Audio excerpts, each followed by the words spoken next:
Everybody's got to suffer two types of pain, the pain of discipline and the pain of regret. The difference is the pain of discipline weighs ounces, the pain of regret weighs tons. And it's one of those things where if you have the discipline to go slow, learn the business, hire the right advisors at the beginning. I mean, it's a little painful. You're going to have to pay more, but the regret of a massive investigation and ending up with, hundreds of thousands of dollars of fines and legal fees and reputational damage, I mean, that weighs tons.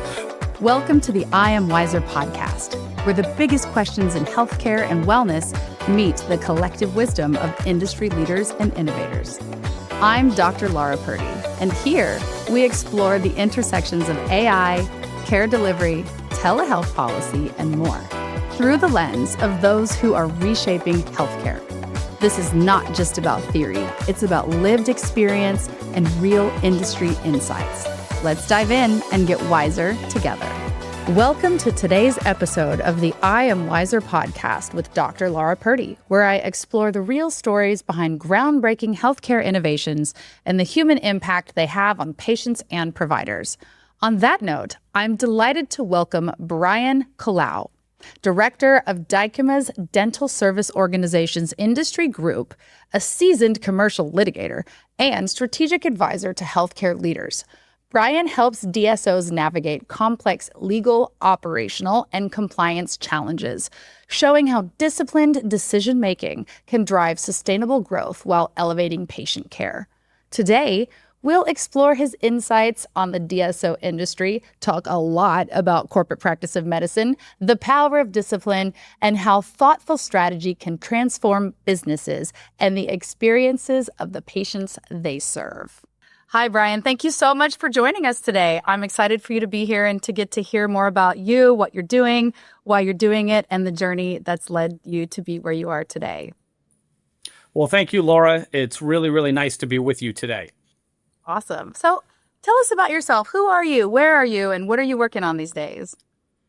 Well, I'm in my 30th year in the dental industry, as a matter of fact. I started in 1995, and I'm the director of Dykema, which is a law firm's dental service organization group. I think at last count, we represent over 750 dental organizations in all 50 states, 6 Canadian provinces, Mexico, Europe, Japan, and Australia. And I also serve as an advisor to 24 dental technology companies, and I run the largest dental service organization conference in the United States, the Dykema conference. We had about 2,500 people in Denver last August. So that's a little bit about myself, and this is 30 years for me. Wow. And are you a dentist by training?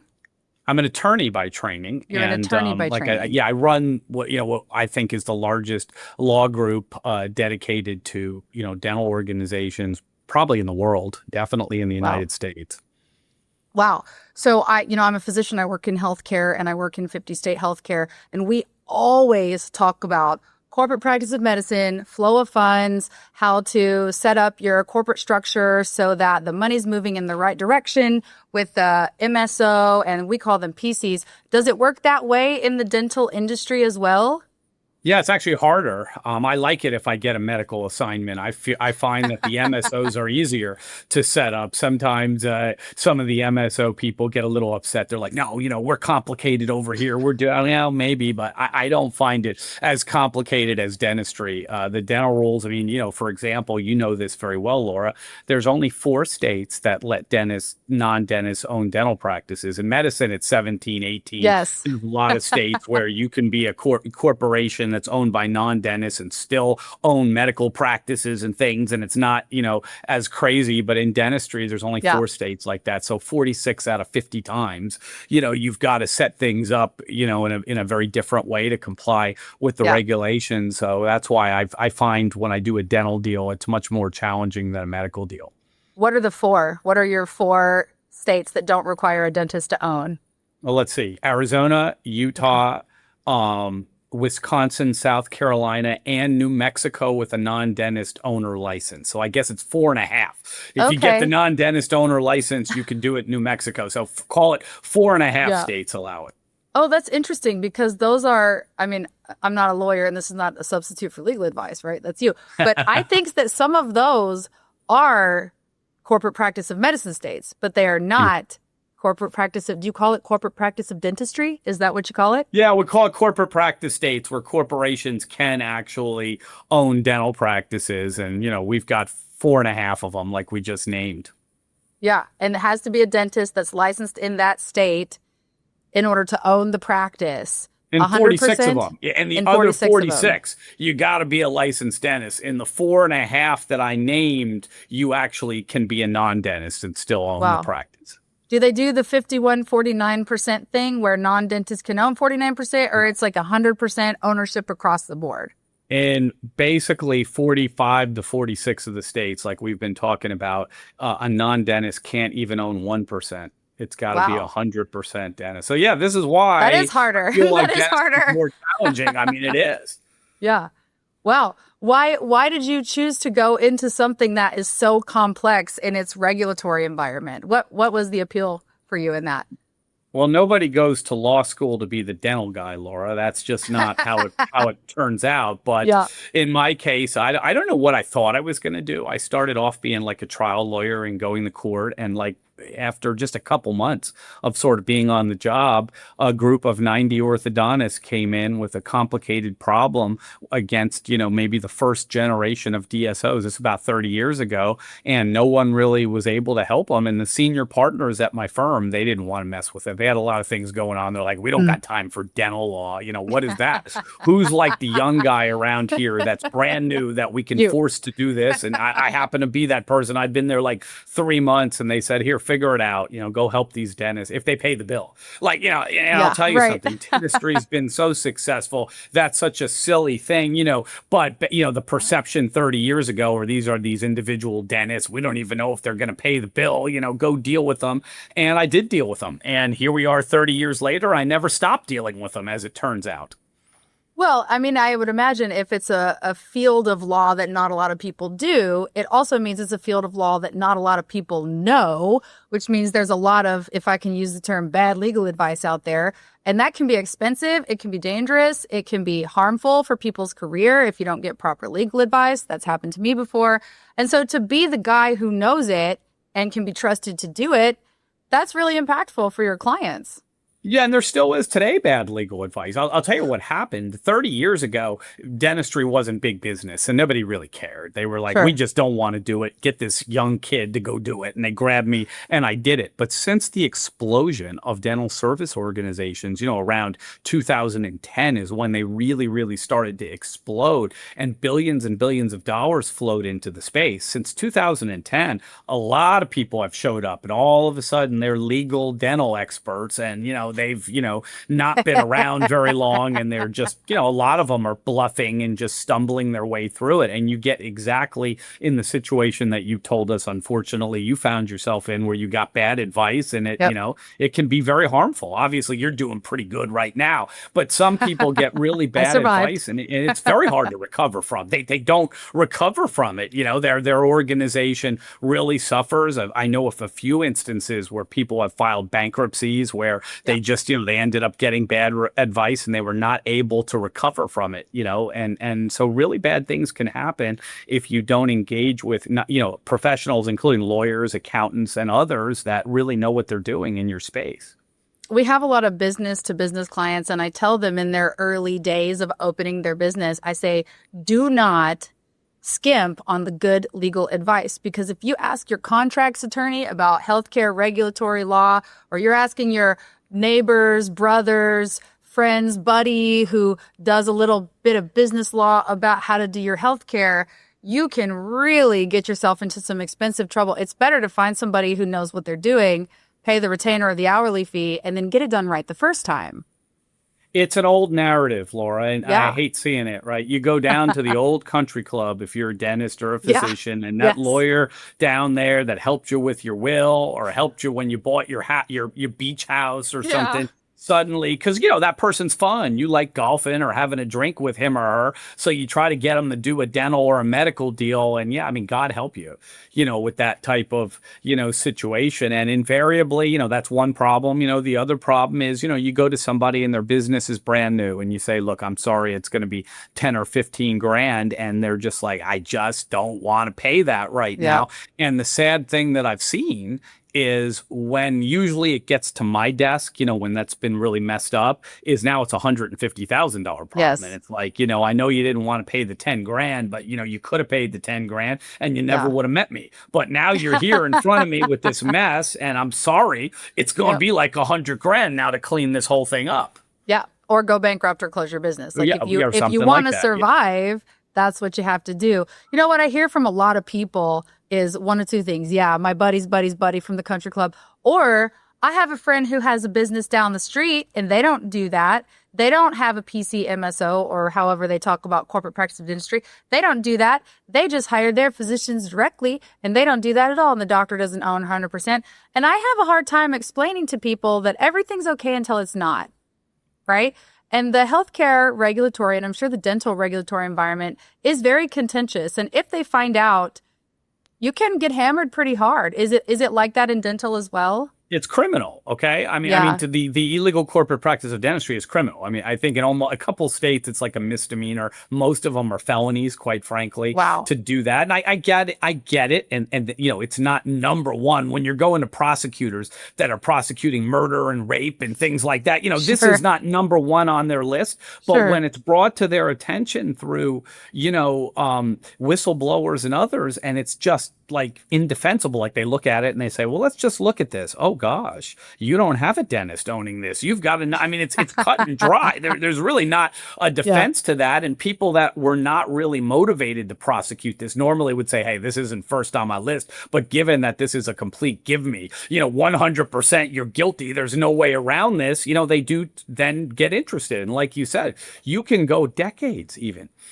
Doing things wrong and nobody will say anything. But in healthcare, particularly dentistry, also medicine, when it becomes a problem, it becomes a problem. It doesn't become like a speeding ticket problem. All right, you finally caught me. Where do I go to pay the fine and go back about my business? It doesn't go like that. When they finally kind of get you, it's usually quite serious. The fines can be very, very large. There can be sometimes, criminal sanctions and other things. I mean, it's really not something you want to mess around with.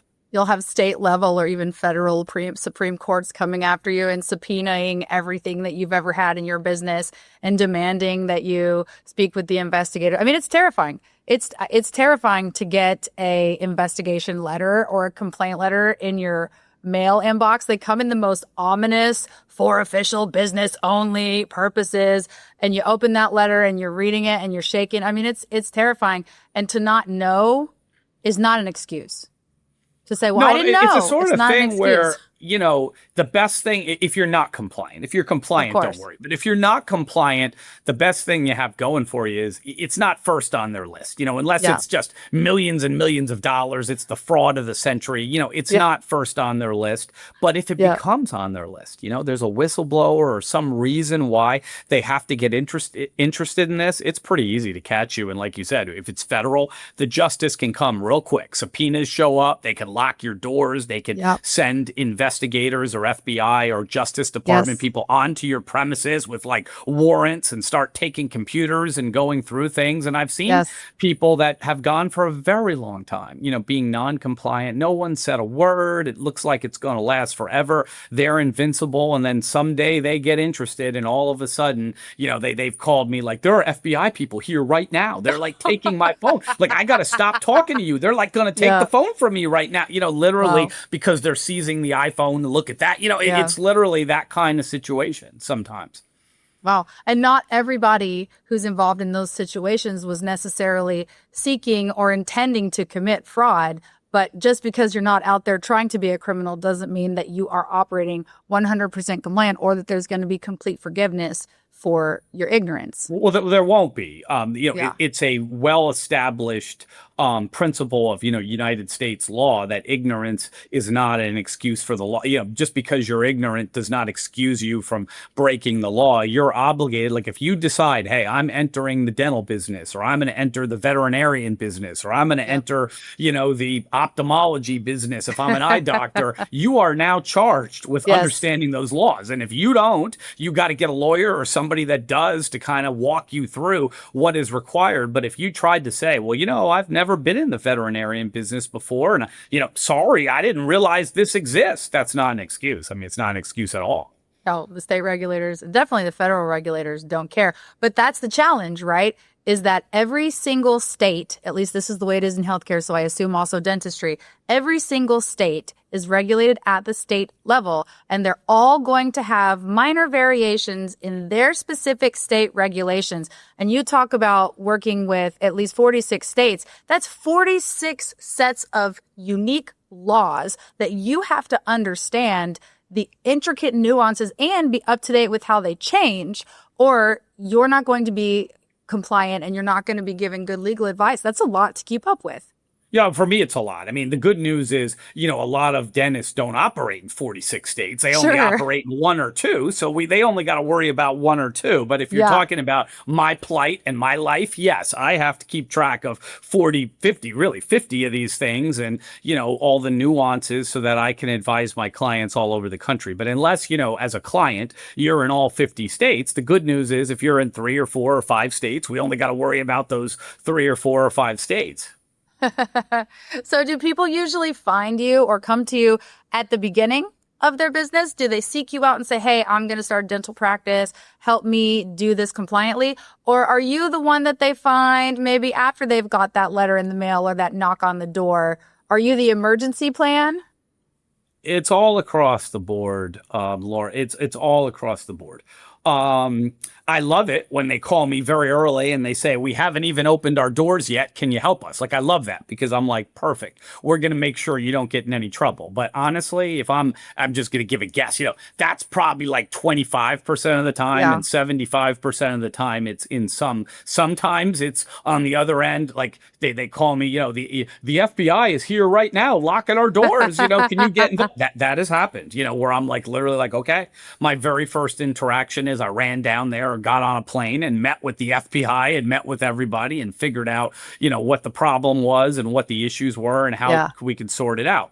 Other times it's in the middle. It's, thank God the FBI is not on the premises, but they've been in business for 4 or 5 or 10 years and they want my involvement. And I look at things and I'm like, wow, we're going to have to redo or we're going to have to change, some things around here to get you into compliance. And, usually the longer you wait, the more expensive it is, sort of to fix it. If you get me at the beginning, it's the cheapest. If you get me after a year or two, a little more expensive, but probably the same. If you go 10 years and expand to 5 or 10 states and are not compliant, we can do it, but that becomes a much more expensive undertaking, but often it's one you got to do.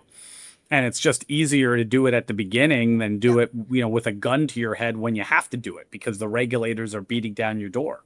Because the FBI is taking away your cell phone. I mean, that's extreme. Yeah, that has happened. I don't have to ever make anything up on these shows when people have me on. I literally had that happen, and they were taking that phone away because they said the phone that the person was talking to me on was evidence. So like they had to give that phone up and go get, because it was a smartphone. It had email. They had to hand that phone over and go call me back on another phone line or something. But sometimes it's not quite that. But they get a letter from the dental board or they get a letter from the attorney general. And, the good news is it's not serious enough that anybody's broken down their door with a warrant, but now they've got to respond. They've demanded information. It's come to our attention that you're not following the law. Please provide all these documents. And then they call me and they're like, what do we do now? And I'm like, well, we're going to have to get them the documents.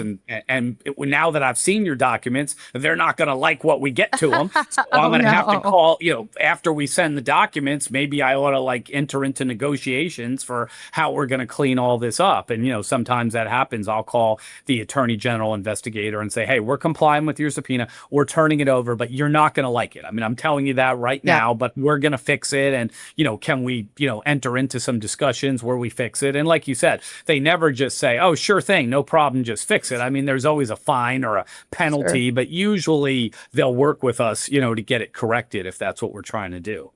Well, the point, right? This is what I tell people who've never been regulated. I have been regulated at the state level.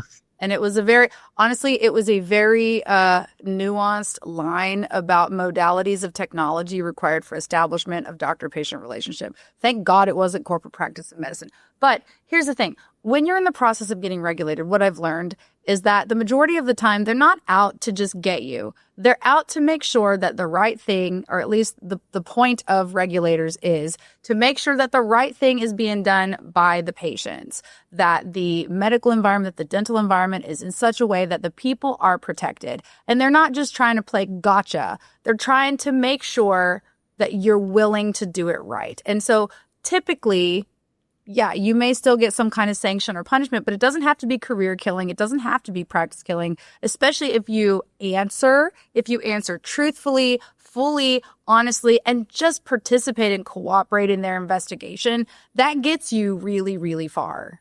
I actually prefer the gotchas because the gotchas are just a money grab. There are some states in these challenging economic times that it literally is a gotcha. And I actually prefer it because I know they just want their money. And I'll tell the practice, yeah, this isn't career killing. Nobody worry. You're going to have to write a check, but let me call them up. And I call them up and say, all right, how much is it going to cost? And they'll tell us what it is. And we write the check. And usually they just go away. Like, that's it. You know, you have to fix it, but they take their money and they go away. The ones that are the toughest is where there's a deterrent, where they're saying, no, you know, we're out here to protect the public and we feel like what you're doing is wrong. And not only can we not just let you off, we have to send a message to the rest of the public, to all your other colleagues in your community, that if they do the same thing you do, we're going to come after them too. And we feel like only a fairly steep penalty here will convince everybody else not to do this. So those are the toughest ones, where they're really, it's not a gotcha. They're really, you know, trying to make a statement to the public or something. But I agree with you. It should not be career killing. It doesn't have to be, you know, something that permanently scars your career, but it's obviously something that's got to be dealt with, something that's got to be dealt with right away and decisively when it happens. Yeah. I'm sure we have different experiences with this because you are the lawyer and usually I'm a consultant or I'm a PC owner, you know, with an MSO on the other side.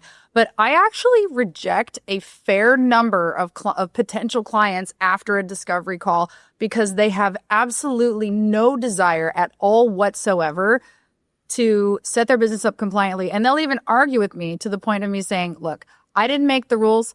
I'm just here to make sure that we follow them, and we got to follow corporate practice of medicine. I don't care what the guy at the country club and your neighbor's brother's mother says. This is what we have to do. Do you find that you have potential clients who are also very disinterested in being compliant and try to argue with you?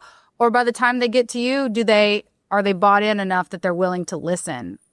It depends where they are, right? Yeah. If the FBI has seized their premises, they're pretty motivated to fix it and they kind of get it.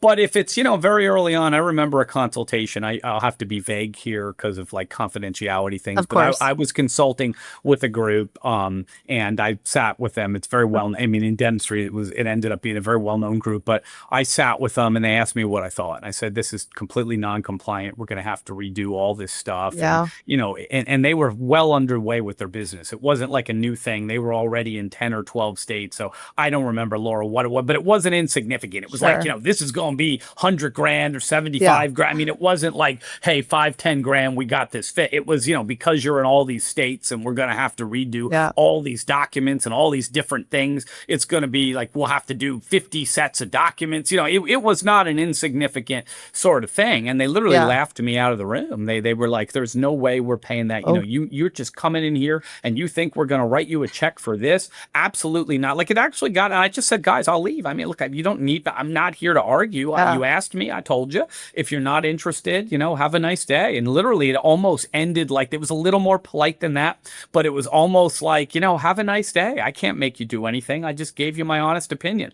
About 6 months later, massive class action lawsuit, then an attorney general investigation. And they didn't call me. I think they were probably too embarrassed. You know, you wish they would, but I would have been fine if they did. I would have come help them any way I could, but they didn't. I think maybe, you know, I don't know why, but maybe it just, you know, they didn't want to give me the satisfaction or they just felt embarrassed or whatever it was. I didn't get the call, but it was public. The reason I knew about it is the lawsuit was public. All, you know, the news picked it up in the dental industry. All the dental publications were carrying it. And I know for a fact, just because I kind of sort of looked at it out of the corner of my eye for the next couple of years, and I knew people that were part of that organization that weren't decision makers, but were part of it and later sort of told me stuff, they settled for a massive fine and penalty. And, so in addition to paying Yeah. every penny, if not more, of what I quoted them to have to fix their business and correct it all, they also paid a massive fine to the government on top of it. And then were shown up in all the dental publications as being somebody that Oh, violated the law. And then when they settled, yeah. they embarrassed them again and said,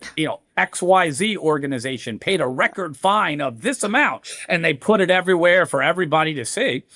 And to Oh, me, man.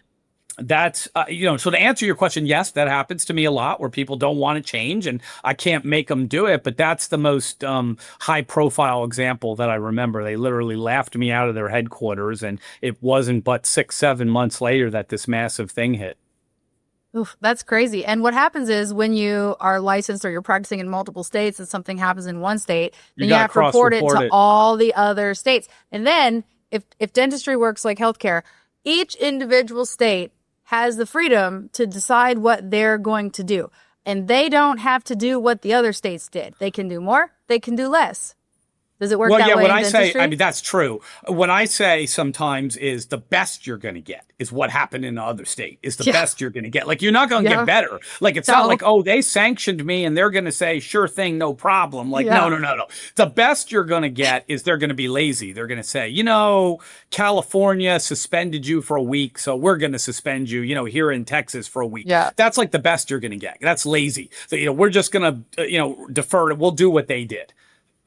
More, you probably almost want lazy. What you don't want them is to examine it and say, California's just too busy. I can't believe they gave you a week. Who the heck thought of that? We think it should be 6 months over here or something. I mean, that's what you don't want to have happen. And you're absolutely right. The way I say it is the best you're going to get is the same as you got in the other state. The worst could be a lot worse.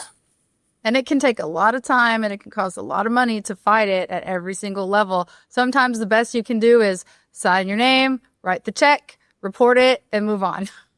No, I mean, sometimes, yes, and I, like I said, I've seen that happen where somebody else will look at it if it's multiple states and it'll be like, I don't know, Colorado or something. And they'll say, look, I'm glad California only gave you 7 days, but we know they're too busy. We're not as busy in Colorado. We dove into this whole thing and analyzed it, and 7 days ain't enough. You're going to be 2 months or something or 3 months.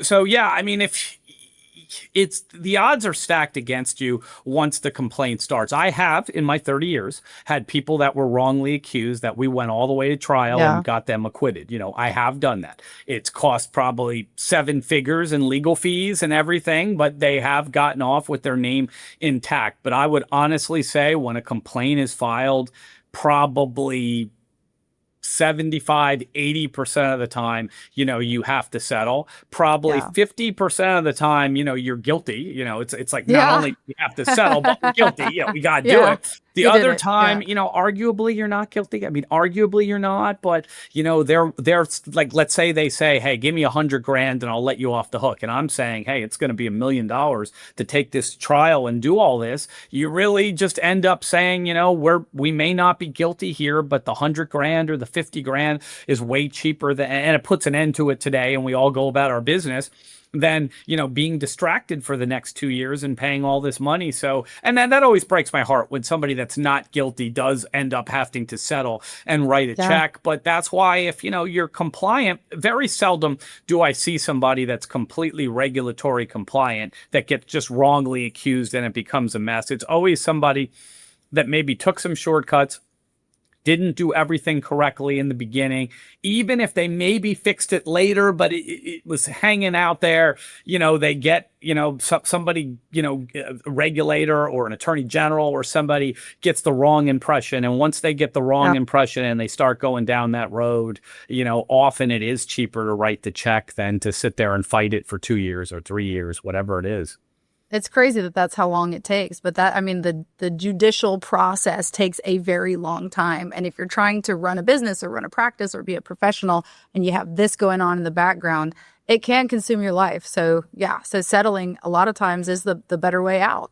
I mean, they could tell you like, hey, give us 100 grand. We've looked at it and we think it's 100 grand problem. Give us 100 grand. And maybe you look at it and you're like, dude, we didn't do anything wrong here. Or maybe it's 10 grand or something. But what they're going to say is, but if you can test us, we're going to subpoena all your witnesses. So we're going to come in, we're going to talk to all your employees. Everybody's going to talk to us. And God knows what else we're going to find. Once we start talking to them, we might find other things that weren't even the subject of this inquiry. And then once we, talk to everybody, then we're going to turn around and file additional charges. And then, we're going to have an expert and you got to get an expert. And then we got to call witnesses. And, by the time you're done with this, it's, if they asked for 100, this could cost $500,000 or $1 million. And it's going to take up the time of your employees that you're going to have to maybe close your office for certain days when you're messing with this stuff. And it just ends up being easier just to write the check and move on.